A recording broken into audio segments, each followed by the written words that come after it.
Seruni tidak terlalu panjang.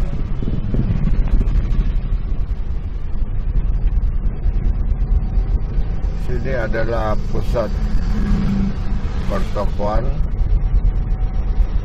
Ini sebelah kiri.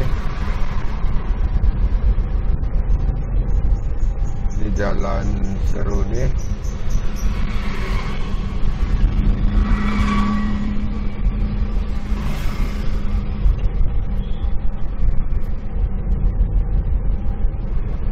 Ini adalah batas Jalan Seruni, yaitu Jalan Pengayoman. Dari depan ini adalah Jalan Pengayoman. Ini hanya satu arah. Ini juga belok kiri.